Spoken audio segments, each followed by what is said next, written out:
Packers look relaxed in his performance on Sunday afternoon against Chicago. 38-17, the Packers come away with a win. Rodgers 302 yards passing and 4 touchdowns.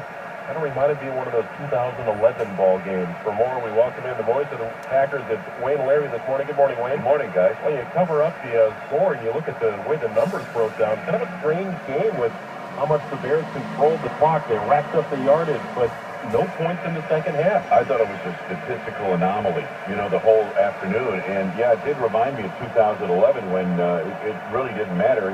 The Packers didn't have to run the ball. They didn't have to stop the run. They didn't have to play great defense. Aaron Rodgers just passed him to a win, and he was just as good as it gets yesterday. Looking at the run game, I think people will still point to things just don't look right yet in the run game. Now, granted, the Packers took what was given, yards throughout the air, but are you noticing anything in Eddie Lacy that appears different? Would an addition of James Starks or DeJuan Harris just the change-up help the run game? What do you think on this point? I wonder, in just not having looked at the coach's tape yet today, to me it looked like Eddie hit the holes a little harder. He tried to stay with the play where it was blocked. Once or twice he tried to bounce it one way or the other, and that was the wrong decision. But for the most part, I thought he stayed with where the play was designed.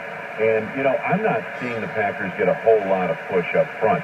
They did on the goal line on Eddie's touchdown run, but I'm seeing the blocking has not been quite as good for the run as it was maybe a year ago. Defensively, you hold Brandon Marshall and Alshon Jeffrey to under 50 yards receiving. That's a win. But the middle of the field was tremendously exposed with Martellus Bennett in the run game. Forte, those guys were unstoppable. Yeah, Bennett is just, he's got to be the best tight end in the game right now. I mean, the way he's playing. Yesterday targeted 11 times, 9 receptions. They couldn't tackle him. He's 6'6", he's over 250 pounds. He's a gifted athlete, and it's really after stops in Dallas and the New York Giants where he had some off-field issues.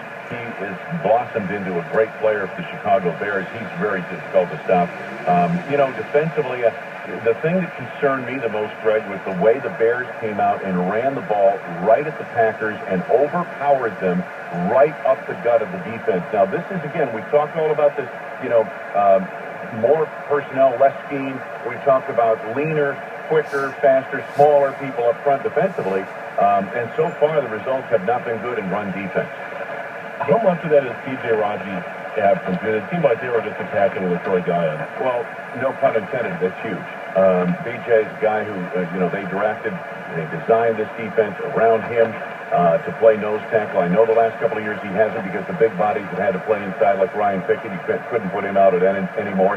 But this is a situation where we told you earlier this summer that when Raji went down, that was a significant injury. People say, well, he hasn't done much for the last couple of years. Yeah, but he was primed to have a great season at the position he was drafted to play for a change.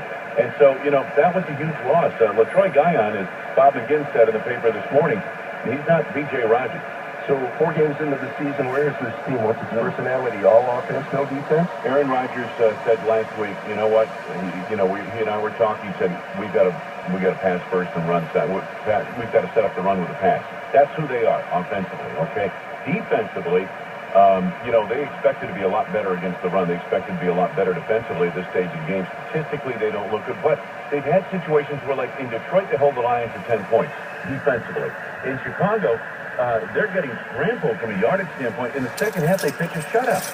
I don't know where they are defensively right now. I just hope they are able to tighten things up, especially against the run. A little bit of Jay Cutler being Jay Cutler, I suppose, helped things out a little bit. They were having problems with the passing game until Jay stepped in and threw a couple picks. Nice plays by Tremont Williams in particular on that to bat up to Clay Matthews. And I thought that was the key point of the game, Greg. I thought that was the turning point of the game. The Bears, it's a 7-point ball game. They're driving to Green Bay 24 and roaring. I mean, they're just doing exactly what they did in the first half. And then Jay tried to force that throw into Josh Morgan, of all people. Right. I understand a forced throw into Martellus Bennett or, Alshon Jeffrey or Brandon Marshall, but Josh Morgan. And, great play made by Clement and Clay with the deflection and the interception return. The Packers passed it. And Aaron Rodgers held upright all day long. Moved Jared Allen for the Bears. And their longest drive, the Packers' longest scoring drive, 3 minutes and 47 seconds. Wayne, appreciate your time, and we'll hear you again with Charlie. All right, guys. Thanks. We'll be at 8:35. News about your money.